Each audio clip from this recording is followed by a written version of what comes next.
दोस्तों, हम सभी को अच्छे इंसान बनने की सीख मिलती है और हम यही सीखते हैं कि बुरे कर्म से बचें और दूसरों का सम्मान करें। लेकिन कई बार हम यह भूल जाते हैं कि कभी कभी हमारी अच्छाई का गलत फायदा भी उठाया जा सकता है। अच्छा इंसान किसे पसंद नहीं आता? बचपन से ही हमें सिखाया जाता है कि अच्छा इंसान बनो, अच्छे कर्म करो, किसी का गलत फायदा ना उठाओ। लेकिन यह सिखाया नहीं जाता कि जब हम पर कुछ लोगों द्वारा अन्याय किया जाता है तो हमें कैसे रहना चाहिए।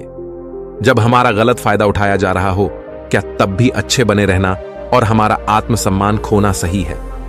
जब एक अच्छे इंसान का हक जबरदस्ती छीना जा रहा हो, क्या तब भी अच्छे बने रहना ठीक है? दोस्तों, अच्छा होना आजकल एक आदर्श माना जाता है। जैसे कि आपने अपने आसपास के लोगों को यह कहते सुना होगा कि देखो वह इंसान कितना ज्यादा अच्छा है।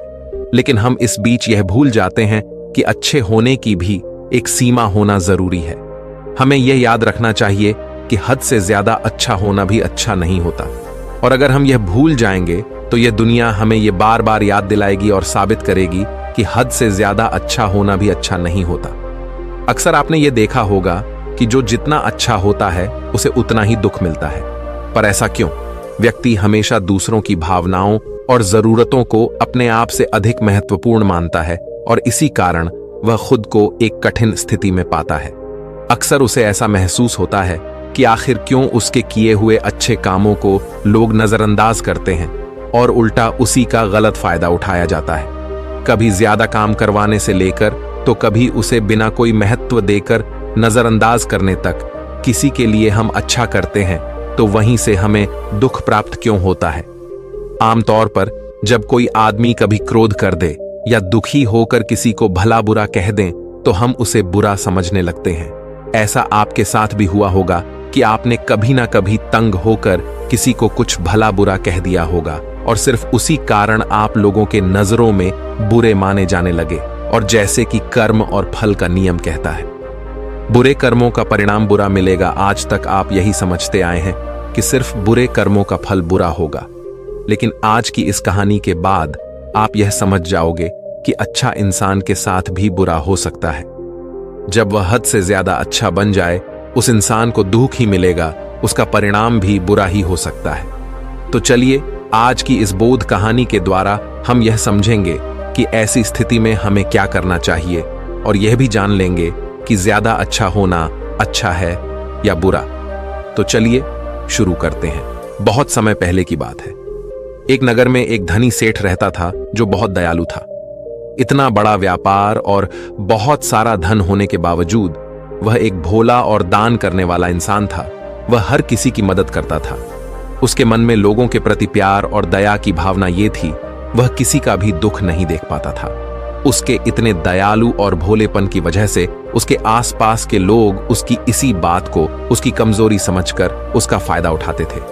कुछ लोग उस सेठ के सामने झूठ मूठ का रोना रोकर उससे पैसे उधार ले जाते थे। सेठ अमीर तो था ही और ऊपर से दयालु भी। जब वह सेठ उन लोगों की दुखी हालत देखता और उनकी परेशानियां सुनता तो उसका मन भर आता। और जब वह लोग उससे कहते हैं कि मुझे थोड़ा धन उधार चाहिए या तुम मेरी मदद करोगे, मैं तुम्हारा यह एहसान कभी नहीं भूलूंगा, तो वह मना नहीं कर पाता। वह सोचकर धन दे देता कि अभी इसका बुरा वक्त चल रहा है, इसको मेरी मदद की जरूरत है, बाद में यह पैसे लौटा देगा। धीरे धीरे वक्त गुजरता गया। लोग उस सेठ के आगे बिना बात का रोना रोते और उसका धन ले जाते और कभी वापस नहीं करते। सेठ भी कभी धन वापस नहीं मांगता था।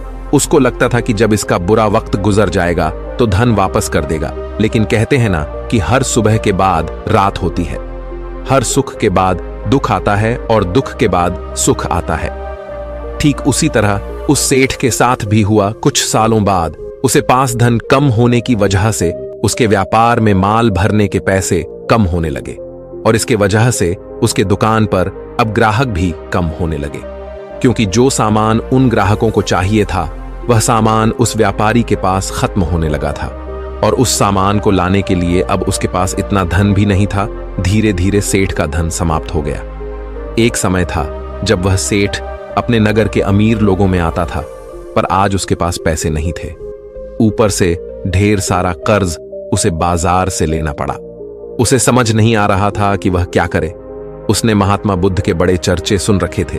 उसे ये पता था कि उसके बहुत मित्रों ने उनके पास जाकर अपने जीवन के लिए सही मार्गदर्शन लिए है और वह जो ज्ञान देते हैं वह काफी जिंदगियां सुधार चुका है।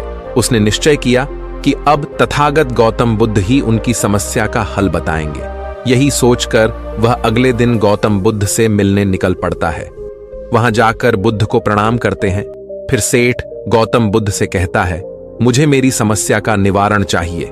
बुद्ध कहते हैं, पूछो, क्या पूछना है। फिर वह उन्हें सारी बातें बताता है कि कैसे वह लोगों की मदद करके अमीर से गरीब हो गया, कैसे उसने बस लोगों की बुरी हालत देखकर अपने व्यापार के पैसे उन्हें मदद करने के लिए दे दिए और आज वह खुद जरूरतमंद हो गया है। गौतम बुद्ध उसकी सारी बातें ध्यान से सुनते हैं और कहते हैं कि तुम बहुत ही ज्यादा सीधे और दयालु हो। जरूरत से ज्यादा सीधा होना भी हमारे लिए मुसीबत पैदा कर सकता है। आगे बुद्ध कहते हैं, तुम लोगों की मदद इसलिए करते थे ताकि वो मुसीबत से बाहर निकल सके, लेकिन लोगों ने इसका फायदा उठाया और तुम्हें ठगने का काम करते रहे बाय। उस सेठ ने कहा, आप बिल्कुल सही कह रहे हैं बुद्ध। मेरे दुखों का कारण मेरा ज्यादा सीधा होना, सरल होना और दयावान होना ही लग रहा है, लेकिन मैं अब क्या करूं? मुझे रास्ता बताइए। क्या मैं बुरा बन जाऊं, दया निकालकर फेंक दूं, निर्दयी हो जाऊं? क्या अच्छाई करने की कोई कीमत नहीं? इस दुनिया में क्या मदद करने से या किसी का भला करने से बस यही परिणाम मिलता है? बुद्ध कहते हैं, नहीं, तुम्हें यह सब नहीं करना है। कई बार तुमने देखा होगा कि जो व्यक्ति ज्यादा अच्छा होता है उसे उतना ही ज्यादा दुख मिलता है। इसका सीधा कारण है कि वह अपने अधिकारों को सामने वाले की इच्छाओं से कम दर्जा देता है और फिर उसे जब भी आपसी अनबन होती है तो उसे अधिक तकलीफ होती है। लेकिन उसी के विपरीत हमें हमेशा यह भी नहीं सोचना चाहिए कि हमारा अच्छा ई और भला करना बेकार है या यह बस हमारी कमजोरी है। हमें अच्छा इसे हाथ कभी नहीं छोड़ना चाहिए।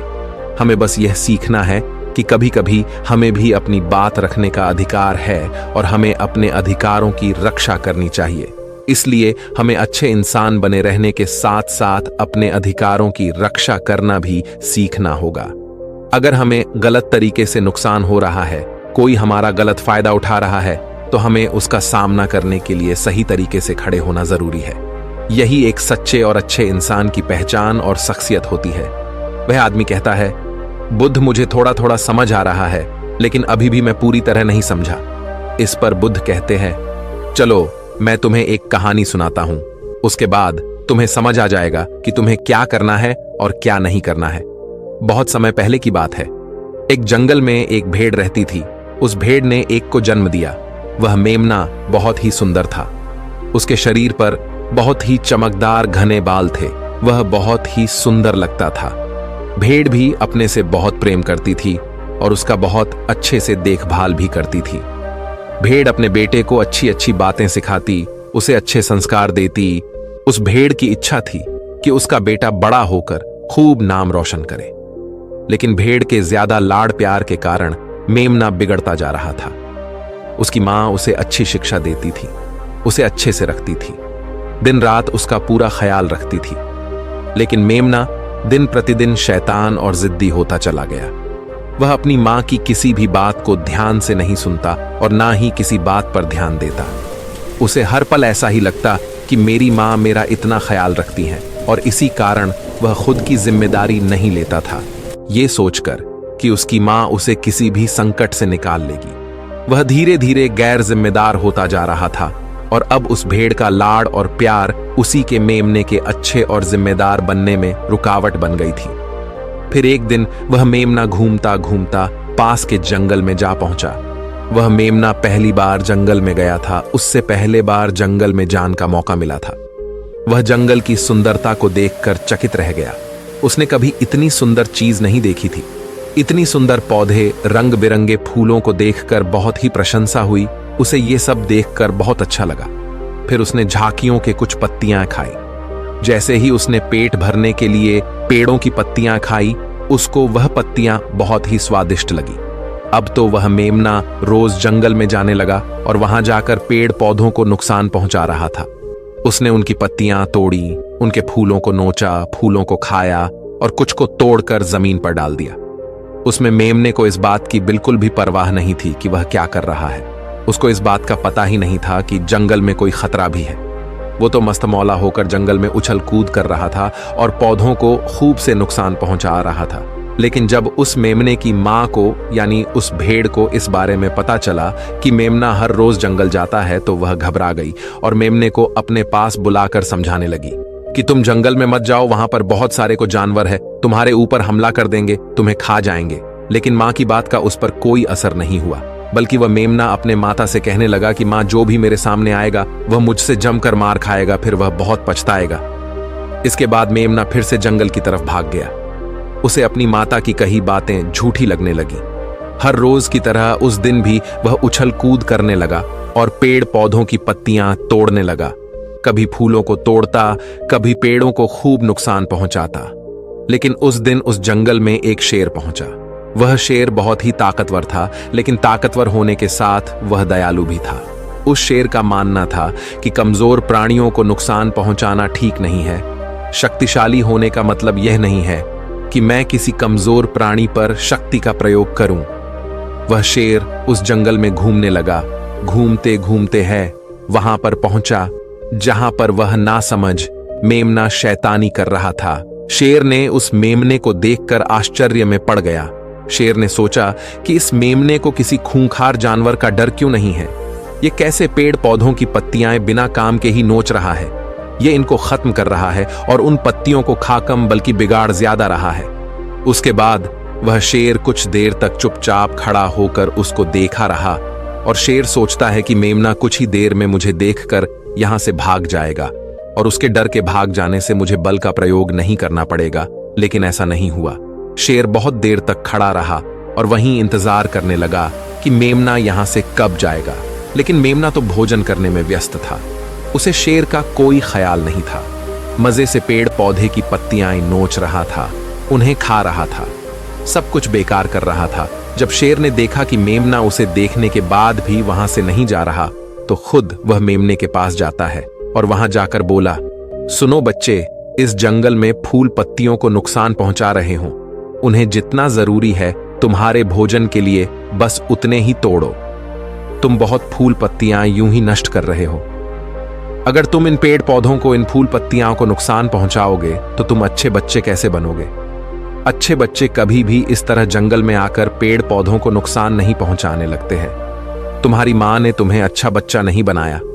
शेर की बातें सुनकर वो घमंड से बोलता है, तुम्हें अच्छे बच्चे बने रहना है, तुम बने रहो। मैं तो जैसा हूं वैसा ही ठीक हूं, मैं वैसे ही रहूंगा जैसे मुझे रहना है। शेर हैरान हो जाता है, लेकिन फिर शेर उसे मेमने को बच्चा समझकर माफ कर देता है, क्योंकि शेर नहीं चाहता था उसे बच्चे पर हमला करना पड़े। तुम खतरनाक तो कहीं से नजर नहीं आते, चले जाओ यहां से। बड़े आए खतरनाक, तुम मेरा दिमाग ज्यादा खराब मत करो। चले जाओ यहां से, अपना रास्ता नाप लो और मुझे इन फूल पत्तियों को खाने दो। ये कहकर वह घमंडी मेमना पत्तियां खाता हुआ आगे चला गया और शेर उसे बस हैरानी से देखता रह गया। तभी वहां पास में ही झांकियों के पीछे एक लोमड़ी छुपी हुई थी। वह लोमड़ी शेर और मेमने की सारी बातें सुन रही थी। उस लोमड़ी को शेर राजा की इस तरह बेइज्जती बर्दाश्त नहीं हुई, तो वहां से झाड़ियों से निकलकर शेर के पास आ पहुंची और शेर के पास आकर बोली, क्षमा कीजिएगा महाराज, आप तो इस जंगल के महाराज हैं, इतने बलशाली हैं, आप चाहें तो इसमें को 2 मिनट में मजा चखा सकते हैं और उसे आपका अपमान करने से रोक सकते थे, फिर आपने कुछ भी क्यों नहीं किया। इस पर शेर ने कहा, मैंने उस बच्चे का भला सोचा, मुझे ऐसे ही किसी बच्चे को अपनी ताकत का शिकार नहीं बनाना था। यह सब सुनकर लोमड़ी बोली, महाराज, लेकिन आपके इतने सीधेपन और दयावान होने के कारण ही उस मेमने की हिम्मत बढ़ ही गई है। वह आपके सीधेपन का गलत फायदा उठा रहा है और जंगल में इधर उधर घूम रहा है और पेड़ पौधों को नुकसान पहुंचा रहा है। मुझे पता है कि कमजोर प्राणी पर हमला नहीं करना चाहिए, यह बहुत बुरी बात है, और यह भी दया करना एक अच्छा गुण है, लेकिन शासन में कभी कभी भय दिखाना भी जरूरी है। आपकी यह बात सही है कि प्रजा के साथ दयालुता का व्यवहार करना चाहिए, लेकिन इसके साथ साथ यह भी जरूरी है कि उनके मन में राजा के प्रति डर भी हो, ताकि वह इस तरह के अपराध ना करे, कोई मर्यादा ना तोड़े। लोमड़ी की बात सुनकर जंगल का राजा शेर लोमड़ी से कहता है, क्या ऐसा हो सकता है कि मेमने को भय दिखाकर हम उसे काबू में कर सके, जिससे कि उसमें सुधार आए और उस मेमने को किसी तरह का नुकसान भी न पहुंचे, जिससे कि वह जंगल के पेड़ पौधों को कोई नुकसान न पहुंचाए। फिर शेर कहता है, लोमड़ी, क्या तुम ऐसा कर सकती हो? शेर के बात सुनकर लोमड़ी कहती है, जी हाँ महाराज, बिल्कुल मैं ऐसा कर सकती हूँ कि वह डर भी जाए, सुधर भी जाए और उसे कोई नुकसान भी ना हो। उसे इतना डरा दूंगी कि वह जंगल में कभी दोबारा घुसने की हिम्मत नहीं करेगा। मैं उसे इस तरह डराऊंगी कि उसके मन में भय बैठ जाएगा। फिर वह जंगल के पेड़ पौधों को भी नुकसान नहीं पहुंचाएगा और साथ ही साथ मैं उसको कोई भी नुकसान नहीं पहुंचने दूंगी। फिर लोमड़ी कहती है कि उसकी मां तो उसे कभी सुधार नहीं पाई, लेकिन मैं उसे जरूर सुधार दूंगी। लोमड़ी की बातें सुनकर शेर ने बोला, अच्छा ठीक है, तुम कोशिश करके देखो। अगर तुम्हें इसमें सफलता मिल जाती है तो मैं तुम्हें जंगल के सभी जानवरों के सामने इनाम दूंगा। शेर की बातें सुनकर लोमड़ी बहुत खुश हुई। वह तुरंत मेमने के पास गई और उस पर गरज पड़ी। इससे पहले कि वह मेमना वहां से भाग पाता, उससे पहले ही लोमड़ी ने मेमने को जमीन पर पटक दिया और उसे अपने मजबूत पंजों से दबोच लिया। मेमने को दबोचने के बाद लोमड़ी मेमने से बोली कि बोल, तुझे मार दिया जाए या छोड़ दिया जाए? तुमने इस जंगल के पेड़ पौधे, यहाँ के फूल और कमजोर प्राणियों के साथ भी तो यही किया है। मेरे ख्याल में मार ही देना चाहिए। लोमड़ी की बातें सुनकर मेमना डर के मारे थर थर कांपने लगा। फिर वह लोमड़ी से बोलने लगा, मुझे माफ कर दो, मुझे छोड़ दो, मुझे यहां से जाने दो। मैं कभी भी जंगल की तरफ नहीं आऊंगा, ना ही कभी पेड़ पौधों को कोई नुकसान पहुंचा दूंगा, और अब मैं कभी कोई गलती नहीं करूंगा। तब लोमड़ी ने मेमने की पकड़ ढीली की। जैसे ही मेमने की पकड़ ढीली हुई, वह जोर जोर से भागने लगा। वह गिरता उठाता भागता हुआ अपनी मां के पास जा पहुंचा। उधर लोमड़ी शेर के पास गई और सर झुकाकर बोली, देखा महाराज, ताकत के साथ दिमाग का प्रयोग करना भी बहुत जरूरी होता है, तभी लोग हमारा सम्मान करते हैं, तभी हमारी अच्छाई का गलत फायदा नहीं उठाया जाएगा। लोमड़ी की बात सुनकर शेर लोमड़ी की योग्यता से प्रभावित हुआ। उसने लोमड़ी को सारे जानवरों के सामने इनाम दिया। उधर वह मेमना घबराए हुए अपनी मां के पास पहुंचा और अपनी मां से आकर लिपट गया और मां से क्षमा मांगने लगा। मां, मुझे क्षमा कर दो, मैंने आपकी बात कभी नहीं मानी। आप मुझे हमेशा सही कहती थी कि जंगल में बहुत खतरनाक जानवर रहते हैं। आज के बाद मैं कभी भी उसे जंगल में नहीं जाऊंगा। फिर बुद्ध उस व्यापारी को कहते हैं, देखा बेटा, इतने अच्छे मत बनो कि लोग तुम्हें खा जाएं, और ना ही इतने कड़वे बनो कि लोग तुम्हें खाए ही नहीं। जरूरत से ज्यादा अच्छा बनना इंसान को दुहक देगा। लोग उसका सम्मान नहीं करेंगे बल्कि उसे पागल समझेंगे। गौतम बुद्ध सेठ से कहते हैं, अगर शेर भी अच्छा बनने का दिखावा करेगा या फिर अच्छा बनकर रहेगा तो लोग उससे डरने की बजाय उसे पागल समझेंगे। सेठ को समझते हुए बुद्ध बोले, अगर हम ज्यादा अच्छे बनकर पेश आते हैं तो लोग हमारी अच्छाई का फायदा उठाने लगता है। तुम लोगों के लिए भले उनकी मदद करते हो, वही लोग भोले बनकर तुम्हें ठगने की कोशिश करेंगे। तुम्हें लोगों की मदद करना छोड़ना नहीं, बल्कि समस्या सुनकर उसे धन देने की बजाय उन्हें समाधान देने की कोशिश करो। अगर धन की आवश्यकता पड़े तो थोड़ा बहुत धन दे सकते हो, लेकिन हर समस्या का समाधान धन से करने की वजह निवारण से करो। इससे वही लोग तुम्हारे पास समस्या लेकर आएंगे जिनको हकीकत में दिक्कत है। पैसे ठगने वालों से तुम्हें मुक्ति मिल जाएगी। सेठ बुद्ध को प्रणाम करता है और धन्यवाद कहकर वहां से चला जाता है। फिर वह वैसा ही करता है जैसा बुद्ध बताते हैं, और कुछ ही सालों में वह पहले जैसा धनवान बन जाता है। तो दोस्तों, आपने आज के इस वीडियो से क्या सीखा वह मुझे आप कमेंट में बता सकते हैं। इसी के साथ मैं उम्मीद है कि आपको आज की वीडियो पसंद आई होगी। तो इस वीडियो को उस इंसान को शेयर करें जिससे यह कहानी सुनने की जरूरत है, और उसी के ठीक बाद चैनल को सब्सक्राइब करें। तो चलिए फिर मिलते हैं ऐसी एक और नई वीडियो में एक नए मैसेज के साथ। तब तक के लिए अपना ख्याल रखें। धन्यवाद और नमोह बुद्धाय।